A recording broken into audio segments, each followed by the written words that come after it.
Good evening, listeners. Welcome to or viewers, I should say. Welcome to the Tuesday show.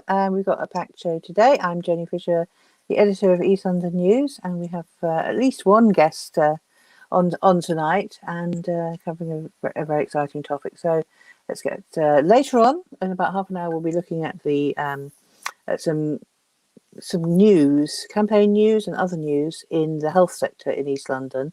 Has your GP surgery just been taken over by a private company? We'll come to that a bit later. But now I would like to welcome Yaseen Aslam, who we're so privileged to have with us because he's been on worldwide mega media over the last few days after his tremendous victory, the fourth in a row, I think, in the Supreme Court. I never thought I'd meet anyone who won something in the Supreme Court, but Yaseen, you've done it. Yaseen, the hero of the Uber drivers and the architect of the assault on the gig economy, with any luck. So there you are. Yaseen, welcome and congratulations. And we've got half an hour or so to talk about what you and of course your colleague James Farrar have done. So perhaps let's start at the beginning. What got you into cabbing in the first instance? What got you into being a driver, Yaseen? Firstly, thank you for having me here today. I started actually driving in the minicab industry back in 2006. So this is well before we were into the market.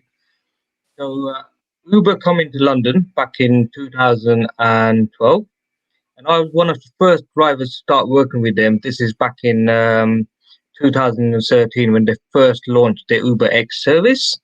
Mm. And as I mentioned, I started in 2006. So if we just, like everyone talks about the gig economy, to me, it's just a word. It's just like a Mm. branding. Like before, if you go back into the traditional days, you used to have the taxis, and then we Mm. suddenly had a phone line, so people were able to book a taxi or a car using a phone Mm. line.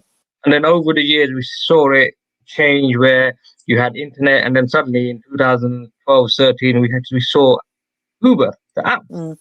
and then like we're seeing more and more. So just going back, like before Uber, like we used to have controllers. So you used to have a human Mm. controlling us, like how we get jobs, the dispatch system, everything was like quite different. But what attracted people to Uber was the fact that it's an app and you Mm. got no human controlling us. Like you could go out, work when you want. Um, you give the job to the nearest driver. There's no favoritism system.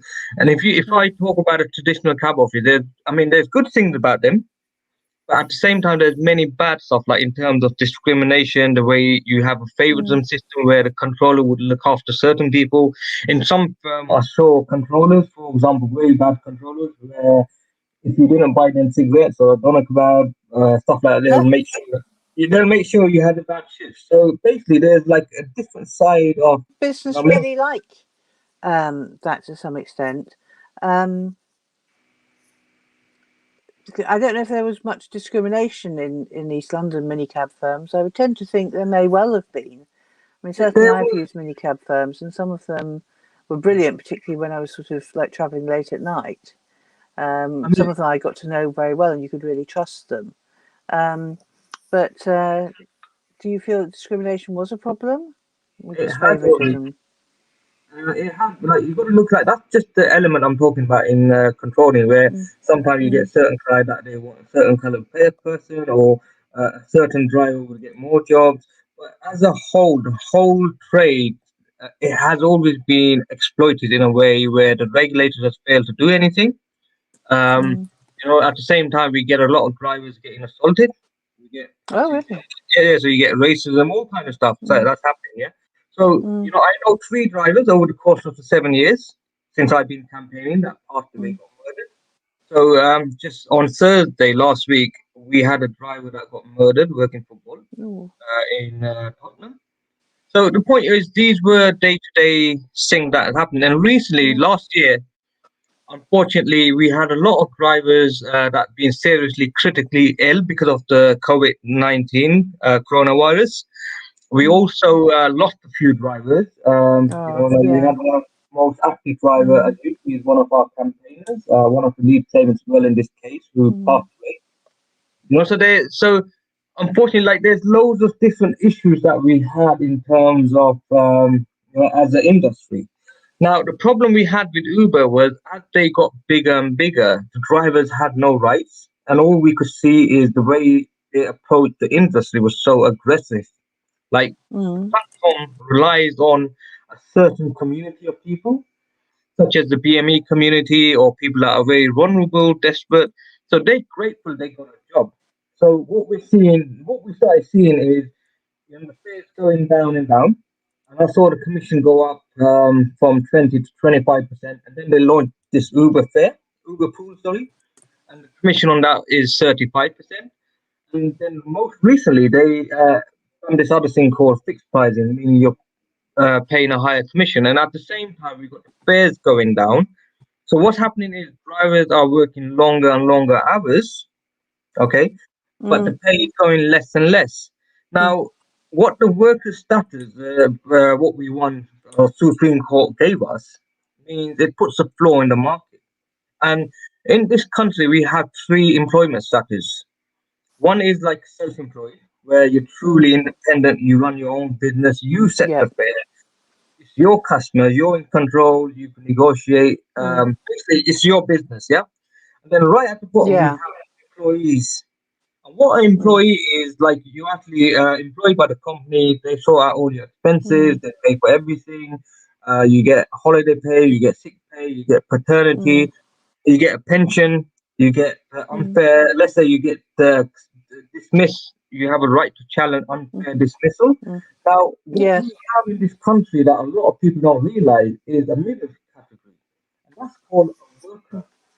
Workers mean you're actually self-employed in a way, but you're Mm, running someone else's business. So in our case, the judges ruled we were workers. So as a mm, worker, we're running Uber's business, but there's some mm. element of flexibility, but there's also an element of control. So therefore, we're I mean, entitled. yes, that's So there, the sort of crucial thing, isn't it? Because yeah, those of us who are or who have been directly employed, we're used to just getting our payslip at the end of the month, and that tells us that everything's been done. And as you say, we're entitled to certain rights. And I always think that, although obviously there are genuinely self-employed people, that basically this middle ground, there's been a huge move by employers to avoid the extra and just costs of a contract, so they can actually take more of the income of the business, more of the income that the worker generates. Um, but still, it was advantageous for your group, your legal action, to have been declared in that middle ground a self-employed worker rather than a totally self-employed person.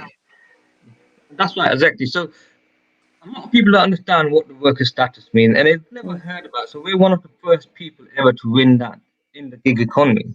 Yeah, or mm, people that, as you mentioned, operate in this middle ground, but people misclassify it. So you only get basic benefit in that, and basic benefit by that I mean you get the right to earn the minimum wage.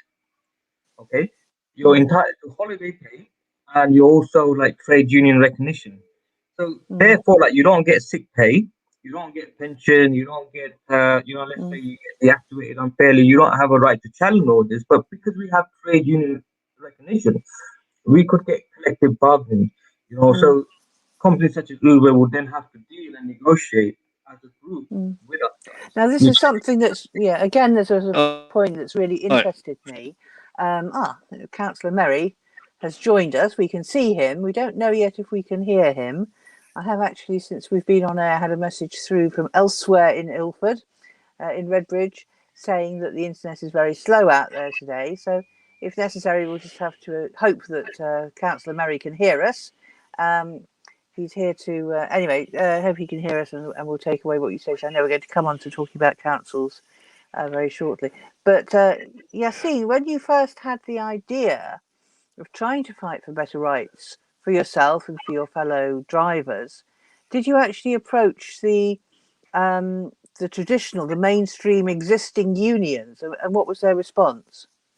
well, when I started campaigning, I went through various stages. So the case that we won against Uber was with A App Drivers and Colliers Union and GMB. So GMB were representing 19 claimants, and we were the other three claimants. Yeah.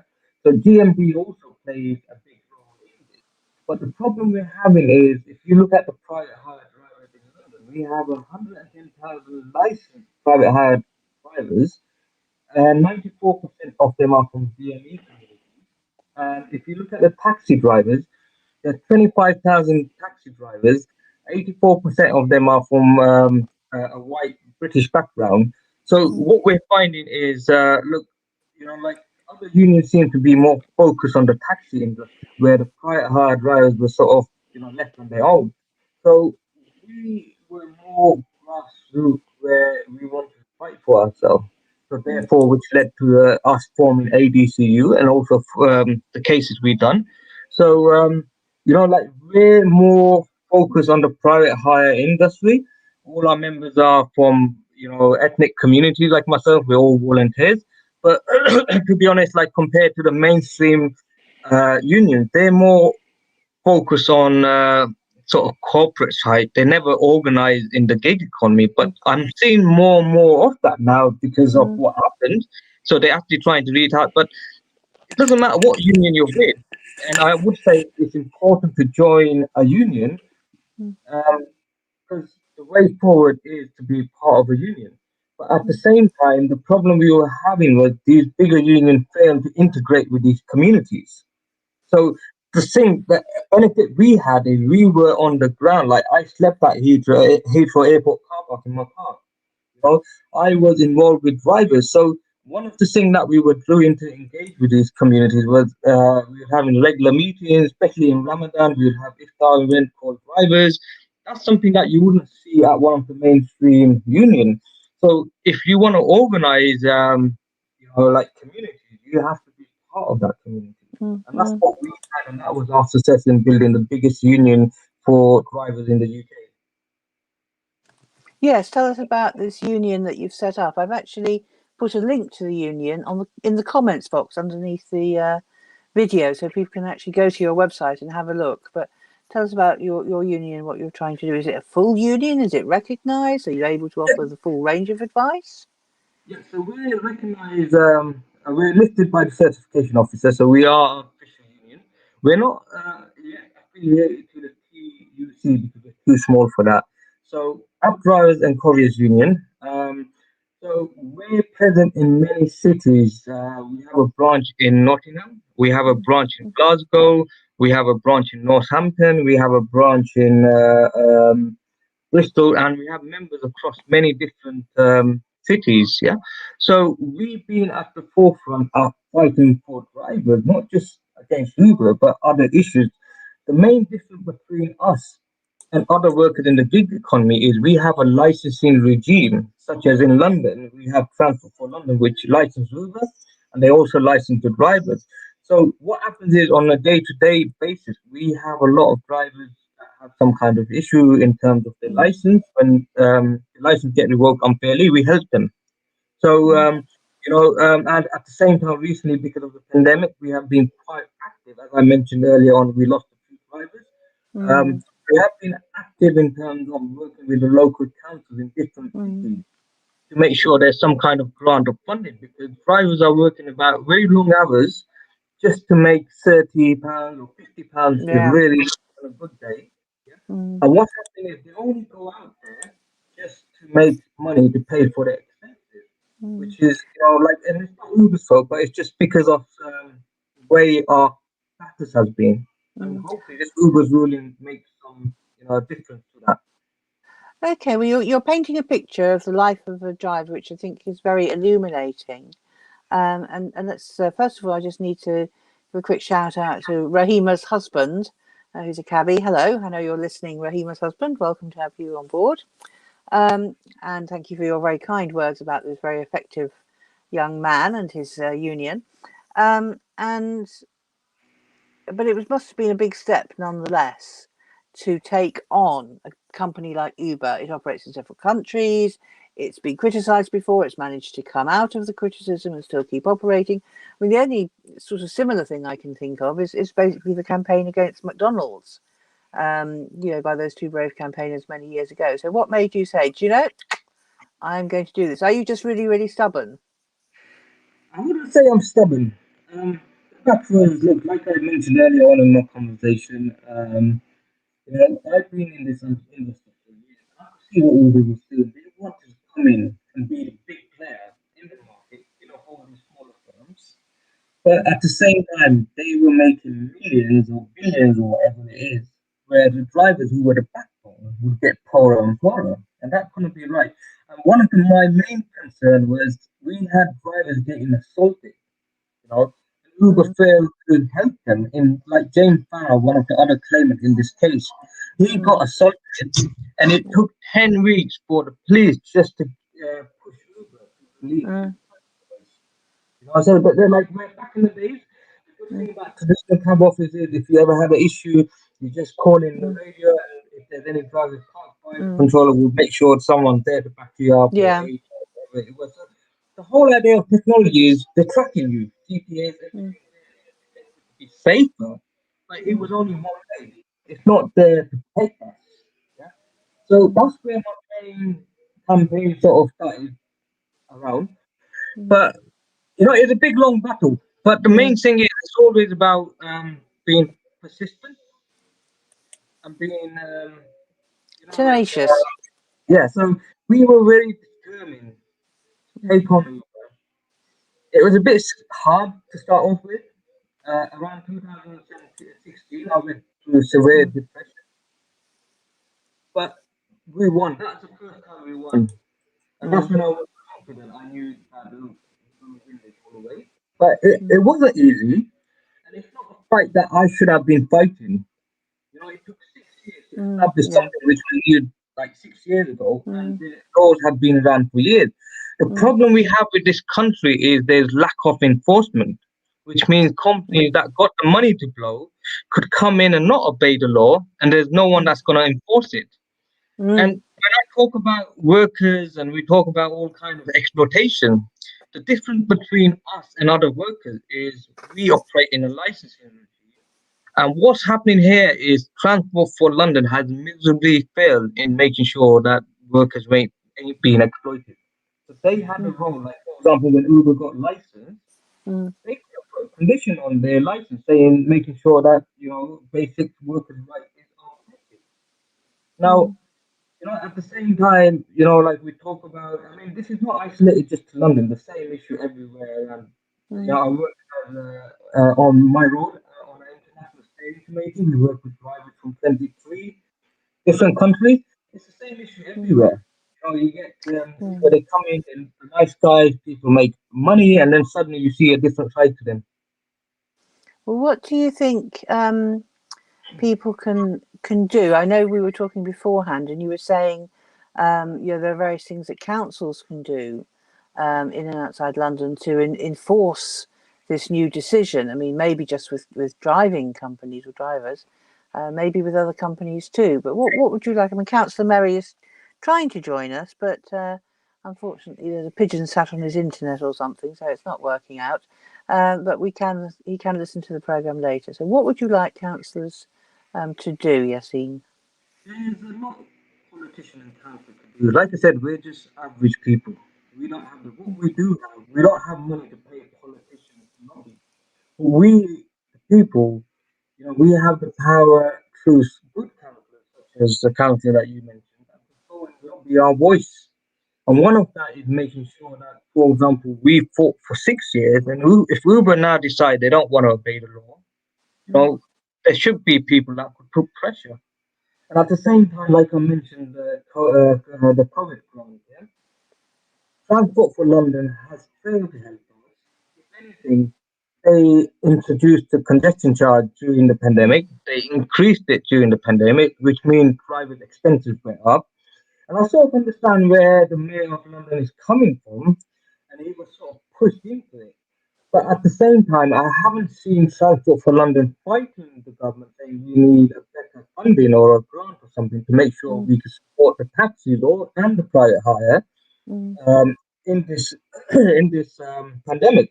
But at the same time, we as a union have been lobbying the local boroughs, such as Redbridge boroughs, mm, and they also receive some funding from the government. mm, They need to put a certain amount aside for the drivers to mm, support them during this crisis. But mm, what we seem to be finding is it's there, but they're making it so difficult for drivers to claim. mm, And if anything, you need to have a business like a property, you got to be paying mm, business rate, and it's just so hard. Where other councils, like if you look at Birmingham City Council, you just go onto their website, put in your license details, and bang, you got £1,000 there. And it's not a lot of money, mm, it's just enough to pay. And mm, one of my requests to the council, and we have written to every single councillor, mm, that they're not really helping us. And it's not helping me, it's about helping a community which is already struggling. They're mm, forced to go out and work during the time. Like if you look at the ONS statistic, it clearly shows that drivers are high risk. Taxis and private hire drivers are high risk. At the same time, if you, as I mentioned, the figures I gave you from Transport for London, we have mm, 110,000 private hire drivers. 94% of them are from BME community. At the same time, we already know that BME community are at high risk. So when you put all that together, and then you've got drivers already making next to nothing and out there being forced to work. It can't mm, be like so. What happens with this grant, or if the council does go and fight for these people, you're fighting for the people and they need your support. And therefore, when it's time to vote for these guys and these people, you've done something for them. You got something to show for them. But mm, if you hide in the background, and pretend you don't know about this, I just think, I mean, I done what I could within my power. We went all the way. We fought from the Supreme Court. My family suffered, my kids suffered, everyone Mm, suffered. But the only thing that we were consistent. But my question is, what about the people that we elected, we put into position? What have they done for us? Yeah, and mm, I'm just giving a local example, like Grant, and I just want to use this opportunity to, if Councillor is listening to this, to go mm. back to when he has his meeting, try and put something in place to help these drivers, because it's not just about Uber, and it's just about helping those that need it desperately right now. Indeed. Well, Yaseen, it's been a little bit difficult talking to you because the internet has not been great, but it is nonetheless quite fascinating to hear the story that we've seen in the headlines, and I think there's just so much we can take out of this, particularly the realization that if there's a wrong being done and you can see it, you can stand up. You can stand up to what seem like very difficult odds, and you can actually, if you're tenacious, you can actually win. So I think we have to say a thank you to you for your stubbornness or your tenacity, for persevering and for opening a door through which others can indeed follow. And I hear what you say about the sort of diversity of the driving community. I mean, certainly I know Tower Hamlets, we've had issues where there's been a change in our council tax rebate rules, which has made it very much more difficult for cabbies of all sorts to be able to claim rebates that financially they are due, but because of the little quirks in how these things are done, that it's been very difficult to access. So maybe we need to come back to the subject of driving and rights at work, and in the future, because it's obviously a big unresolved question. So thank you very much. Must thank you for coming on tonight, giving us your time, because I know you're very much in demand. And we'll just say thank you and good night for now. No So thank worries. you very much, Yassine. Okay, we'll see you No again worries. later one day, we hope. Thank you for Keep having me. going. No, you're welcome. Thank you for being there. Okay, so what we're going to do now is I'm just going to update you on another story. Paul's gone out with a spanner to see if he can sort the internet out. And I'm going to just put on the comments box a link to an East London News article to update you about another one of our stories, and that is our ongoing campaign to do Executive Mayor John Biggs, the Mayor of Tower Hamlets, a favour. And as you may remember reading in East London News, John Biggs was seen by the community on the St John's estate walking round the estate with a local councillor. They started off at the block of flats where the councillor lives, and off they went. And people who saw this felt that they were not socially distanced, and they couldn't understand how this came about, given that lockdown rules were stay at home and don't come out except for a very small number of reasons. So what we've been trying to do is to give the mayor an opportunity, and the councillor an opportunity, to explain why it is that they, under what of the permitted reasons they went outdoors, and why they were doing this, and generally to explain what they were doing out, to put the community's mind at rest. And it's been very difficult because so far they've not actually been responding to our questions. And we got to the bottom of this yesterday, I think it was, or a couple of days ago. Yeah, the 12th of February, we got to the bottom of it in one sense when we found out that the council communication team email inbox wasn't accepting our emails, and it was throwing them into a spam folder where an intrepid communications officer went and found them. So that's what happened. I mean, I hope nobody else's emails were in there. Anybody could be in there, I suppose. But anyway, there we were in the spam folder. And, the communications officer took the emails out and sent them off to the mayor's office and to the councillor. I don't know if the mayor and the councillor also have big spam folders full of emails from us and other people. But but given that we had actually emailed all three, you would have thought somebody would have replied by now, but no, it's been all quiet. So yesterday we had a brainwave and remembered that we had a little Gmail account, and we sent the emails again from the Gmail account. And the computers, the internet, the town hall computer, whatever it is, something replied to us. So we now have 2 automatic replies indicating that the emails have again got through. I can't tell you the joy that this has left us with. So we're inching forwards, and we do hope that the Mayor and Councillor Hock from the Isle of Dogs will take the opportunity to explain what they were doing. We are not particularly interested, really. I mean, it's not a drive just against those two, but they are both elected political representatives, and the community would like them to just be a little bit accountable and just explain. There must be an explanation of what they were doing there. They can't have forgotten what it is. So we'd just like them to let people know. We'll publicise it, and that'll be the end of. But it's not hearing back from them that's just upsetting, really. And I'm going to put a link to that story on the Eastlands website up on the comments box on this video now. Having talked about minicabs and Uber and the gig economy, we now have to break the news to you. There's some very serious irregularities going on in East London in the NHS and in what it's doing. So first of all, I spoke earlier this morning, very early this morning, to 2 intrepid campaigners, Alaya from the campaign called Migrants Organise, and James from MedAct. And they're running together and with others a campaign called Vaccines for All. Why are they doing it? I'm going to let them explain. So this is a short video for you to listen to about why they're campaigning for migrants to have easier access to healthcare. So we'll run that video now, please.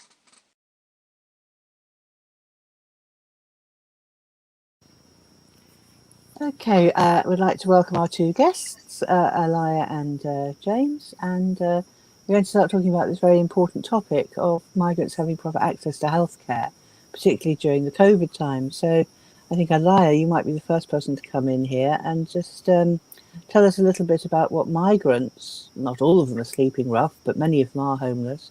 What problems do migrants face getting access to healthcare, and what does it mean to that community?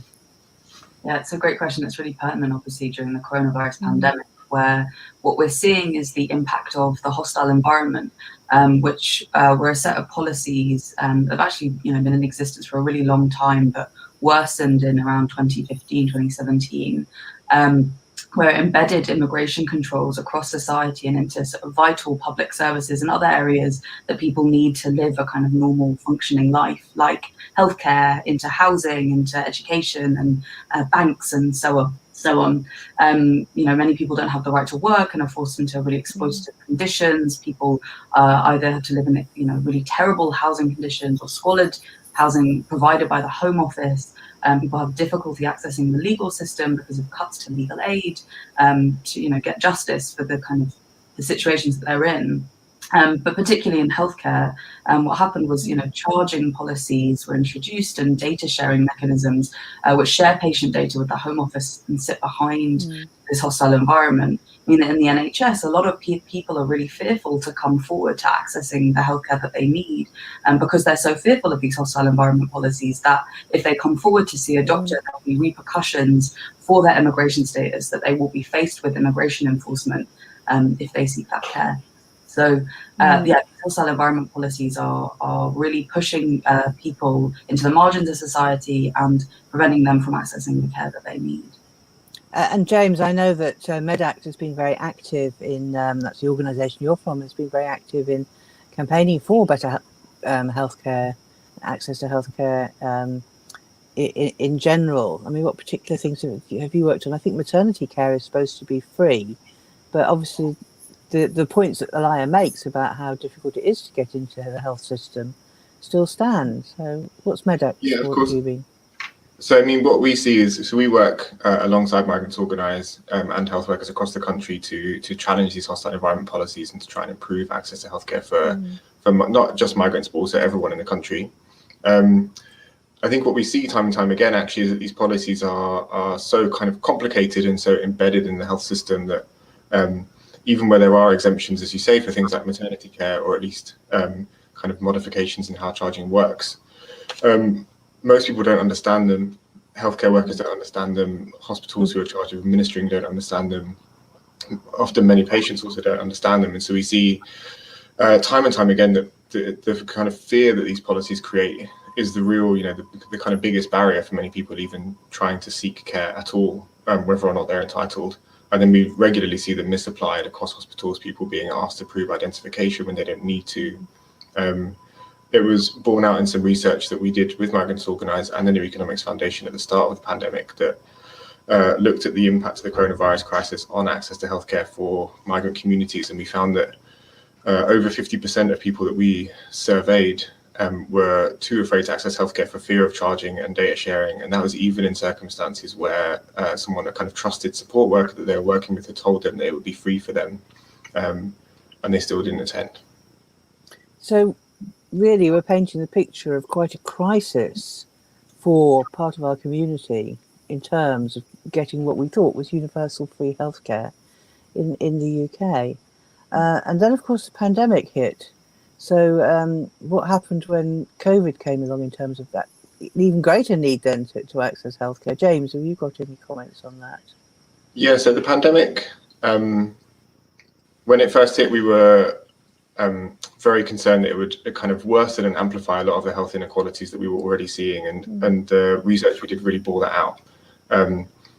We were a bit surprised actually to find that the pandemic didn't suddenly create any kind of explosion of inability for people to access healthcare. What actually we saw was that the years of hostility under the hostile environment and the kind of deterrence and fear that had built in migrant communities that prevented them from accessing healthcare at all just continued throughout the pandemic. So there was a hope actually that the sudden kind of significance of public health and the sudden kind of awareness that people need to be able to access the NHS and use it in order to live a healthy life would serve to mitigate some of the impacts of the hostile environment. And actually what we found was it didn't at all. And there was one particular case, very prominent, of a man named Elvis, who ended up dying at home because he had coronavirus or symptoms of coronavirus and was too afraid to access treatment. And it was that really kind of spurned on a lot of our work over the summer to kind of keep working for better access and looking at how the pandemic was impacting people. Did you find similar stories, Alaya, in your organisation, Migrants Organise? Yeah, I mean, Elvis's case is an extreme but tragic example of what was happening under the hostile environment, and the same thing is true for a lot of our members.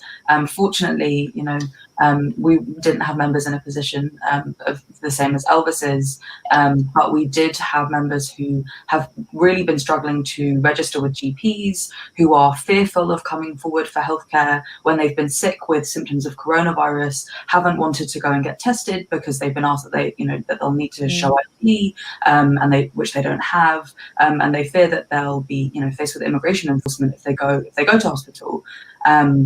And so, yeah, we are really seeing the impact of the hostile environment. I mean, another thing that we see is that a lot of our members who are housed in Home Office accommodation or have been brought into accommodation under the Everyone In scheme by local authorities, they also aren't able to access healthcare. Often there are private healthcare providers that are being brought into these hotels, where people are gate kept from being able to see GPs, or are being told they're not sick enough to go and get the hospital appointment or a GP appointment that they need, and people can't register with GPs, and that's really, really scary when it comes to accessing the vaccine as well, because the only way that people will get access to the vaccine is via a GP. Well, this is just getting worse, isn't it? Because we all know now, I think, that the success of the vaccine relies upon everybody getting vaccinated. So even from a self-interest point of view, the overall policy isn't working, because we're not going to get to the desired outcome. I think that's right, is it, James? James, aren't you a doctor? A nurse, former NHS nurse. I used to work in A&E at the Royal London, actually. So, all right, not from where your viewers will be watching. I think it's important actually to pick up on that point about the vaccine and this kind of often it's discussed in terms of like public health or a risk to kind of broader public health, and that's a motivating factor for ensuring everyone has access to it. I think actually for us it's the kind of primary driver in that discussion is is not about whether or not it's better for my health for everyone to have the vaccine, but that is actually an issue of human rights, equity, and justice, that everyone is able to access treatment that is available for any health condition, including coronavirus, and that healthcare should never be weaponized as a tool of immigration control. So I think for us, it's not really a question of kind of public health as much as it is a question of like the kind of health system that we want to be delivering in this country. Fantastic, thank you.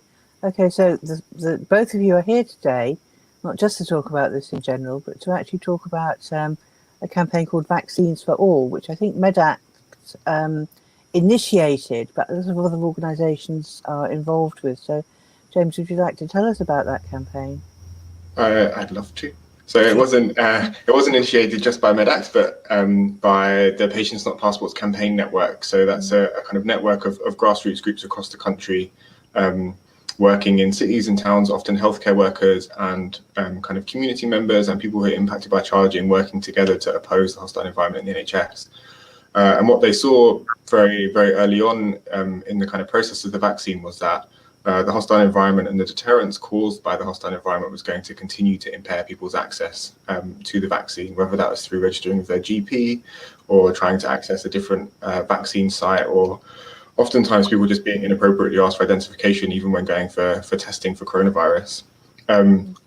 So Medact and Migrants Organise kind of work to support this network with campaigning. So we started to help them pull together this call for Vaccines for All. And the call essentially is about calling on the Department of Health to recognise the impact of the hostile environment on the vaccine rollout, and to work to mitigate the fear and deterrence that it is going to cause, that's going to prevent like many migrant communities from accessing the vaccine at all. So we're calling for an end to all NHS charging, an end to all the sharing of any NHS patient data with the Home Office, for support for GP surgeries and other places to register people so they can actually access the vaccine, and for a clear and coherent public information campaign that seeks to address the fear caused by the hostile environment and inform people of their right to access care altogether. I think that's excellent. I'd love to carry on talking to you all morning, but we have to wrap this up now. So you've set out the campaign. People can read about it on East London News, and we'll put a slide up at the end of this interview as well. And we just have to urge people to join up to it, really, because your campaign is very easy to join. Links are on East London News, and you do need more organisations to be added to the list, don't you? It was 260 last time I looked, I think.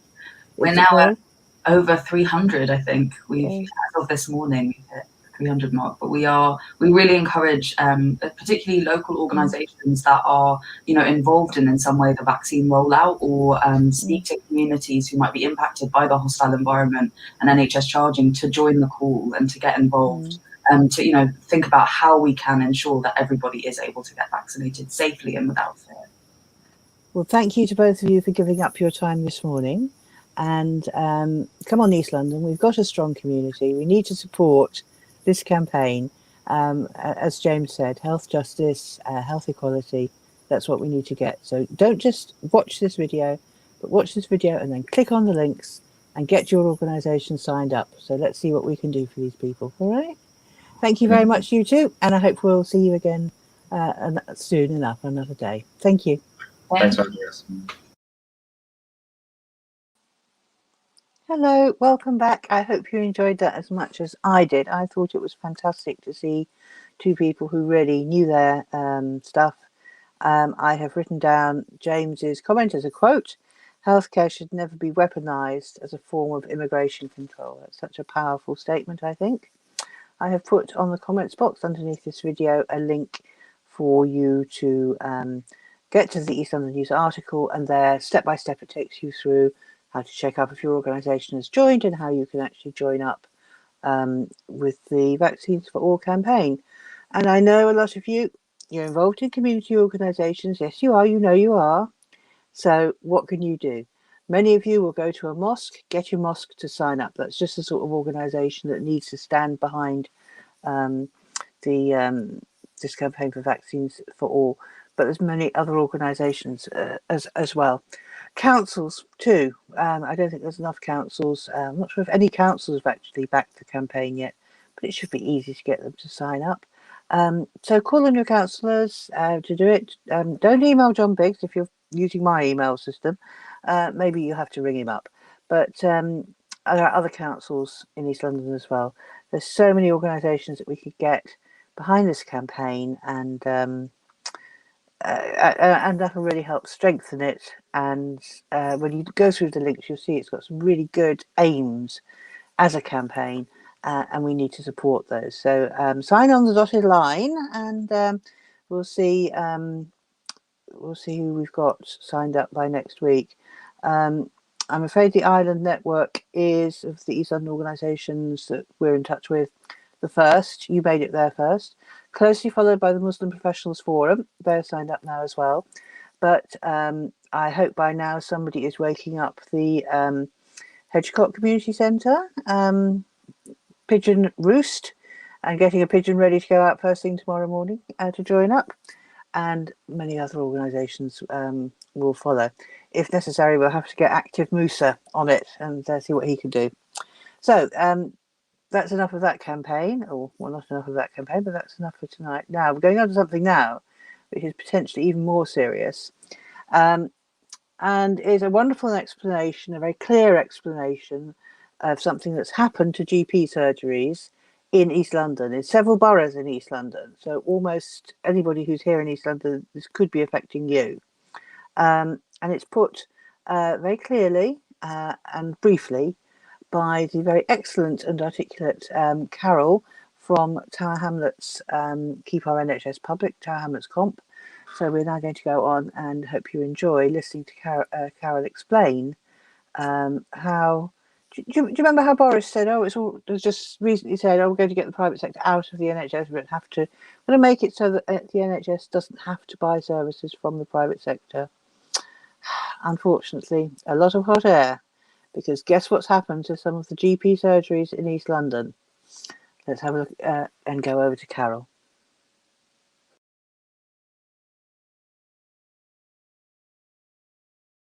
Thank you for inviting us on your show again, Jenny. This week, we've been handling the fallout from some really devastating news for our local and national NHS. We've just discovered that 13 North East London GP surgeries have been taken over by Operose Health, which is a UK subsidiary of the US health insurance giant, the Centene Corporation. The surgeries affected are in Tower Hamlets, Whitechapel Health Centre in Hessel Street, and the Port Soken branch in Somerset Street, as well as East One Health, which has branches in Dean Cross Street and Cable Street. In Newham, the Albert Road and Britannia Village surgeries in Woolwich, St Luke's in Canning Town, the Carpenters practice in Stratford, Lucas Avenue practice in Upton Park, and Church Road in Manor Park. In Hackney, the Trowbridge surgery in Hackney Wick, in Barking, Victoria Medical Centre, and in Redbridge, the Logsford practice in Ilford. In all, Operose have taken over 49 sites under 37 contracts across London and South East England. This is going to affect 390,000 patients. And added to the 21 surgeries they already own around the country, this almost certainly leaves the Centene Corporation as the biggest provider of GP services in the English NHS. So why does it matter? People sometimes ask us what's the difference, given that all GP practices are independent businesses working on contract to the NHS. Well, there's every difference in the world. GP partners running a surgery for decades have a commitment to their patients, families, and local areas. A US health corporation with a 5 or 10-year contract has a commitment to profits. On a traditional family doctor contract, GPs are subcontracted to the NHS. They aren't true businesses because there are strict controls on how they spend their money. Practice staff have more or less nationally agreed pay and conditions, as well as NHS pensions. But when new alternative provider contracts were introduced in 2004, all that changed. GPs and private companies were offered the chance to run some surgeries differently. On these 5 or 10-year contracts, they were offered extra funding, encouraged to form chains, and allowed to make profits for shareholders. In practice, the first of these alternative provider contracts were taken on by GP partners who swapped contracts to try out the new model. But now we're seeing the chains they built being hoovered up by the insurance giants. It matters because private companies have a poor record of running practices. For example, when another US giant, United Health, outbid GPs to take on 3 practices in Camden in 2008, patient services were poor and the company ended up selling them off before the end of the contract because they weren't seen as profitable enough. It led to one long-standing practice failing altogether, leaving 4,700 patients without a GP. It matters because since they can't up their prices, these companies can only increase their profits by cutting back on staff costs and services. And it matters because the Centene Corporation has a poor reputation elsewhere. In the States, the company is currently slashing jobs and getting bad press for its running of services in Texas and Iowa. We've heard anecdotally that the model of big companies like this is to reduce the number of doctors in favour of lesser trained physicians' associates and nurse practitioners. Don't get me wrong, these are important health workers, but they're not a substitute for GPs.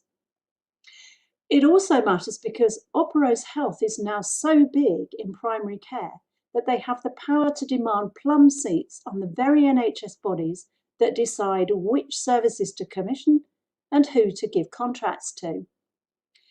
And it matters because via another UK subsidiary, Centene also owns 40% of Circle Health, which in turn owns the huge chain of BMI hospitals, which all make a significant amount of their income from treating NHS patients. That includes, by the way, the BMI London Independent in Whitechapel. So how did this happen?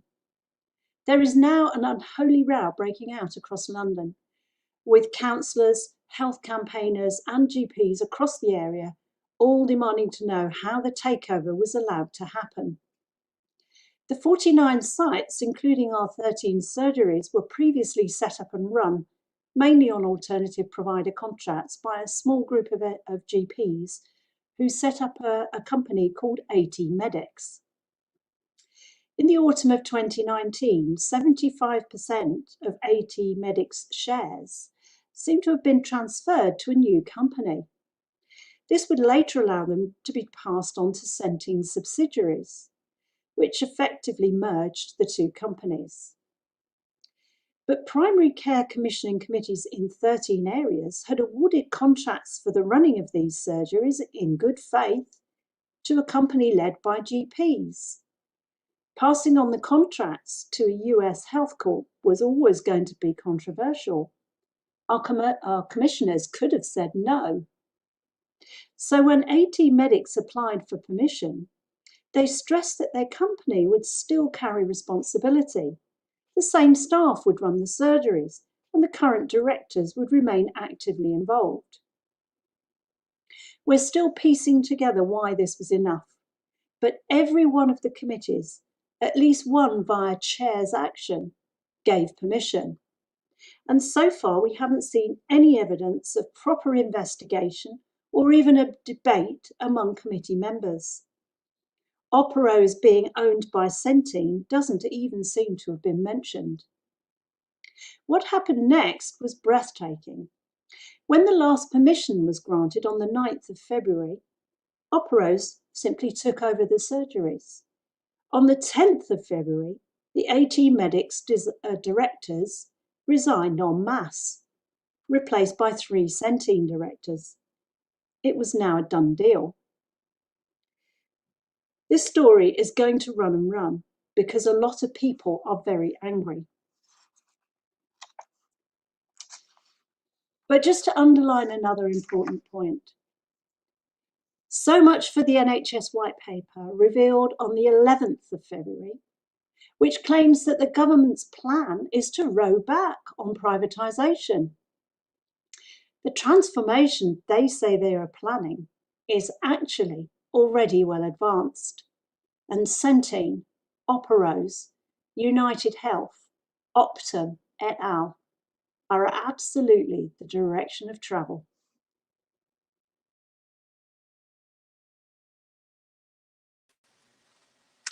Well, that's a very serious warning there, and I think we certainly owe a great debt of thanks to Carol and to many other campaigners before her who have done this meticulous work on the NHS, pulling facts together and really getting their heads around what's going on so that we can follow. Do keep in touch with Tower Hamlets Keep Our NHS Public, or with the Keep Our NHS Public comp group near where you live. You can never take for granted that your NHS facilities will be there. And while we're all looking at COVID at the moment and how the NHS is coping with that, and quite rightly, we don't want to lose out on the NHS. In fact, we need to work out what improvements as a community we want to see. So bad news there on the GP surgery front. It does seem ridiculous and indefensible that a private company can just come and take taxpayers' money for doing something that we were doing already. But I think we can't really rely on the Supreme Court on this one. We may just have to fight this one politically and via campaigning and tell the private sector they're not welcome to having our cash. Otherwise, we might as well all go and give them all our spare change all the time. It's not how things work. The NHS is funded via a means-tested tax system. Okay, that was the end of that rant. I hope you've been able to hear what we've been saying today. I know the internet has made it difficult for some listeners to follow us. We'll be back again next Tuesday, and that's the 2nd of March. And although again it'll be a general show covering campaign activities, we hope it's going to be themed as essentially as a women's programme, putting together some of the women's campaigns and issues that are happening around East London with a view to International Women's Day happening a bit later in the week. And East London is a very diverse community. You don't need me to tell you that. So an East London issue could be taking place anywhere in the world. If you would like to be featured on that programme, do contact us and let us know. You can email me on my email address, whatever it is. If I could remember, I could actually tell you. It's jenny.fisher, jenny.fisher, FISHER, at eastlondonnews.co.uk. Drop me an email if you would like to be featured on our International Women's Day programme next Tuesday. And we'll see what we can put together for you, dear listener, and we'll see if we can do it with rather better internet than we had tonight. The other thing I'd like to encourage you to do is we have had quite an increase in our number of Twitter followers recently, so do look up the East London Twitter account and think about following us on Twitter. We always advertise our programmes on there, as well as putting links to all our articles. So I think that's it for tonight. Thank you very much for watching, and we'll see you next week. Good night.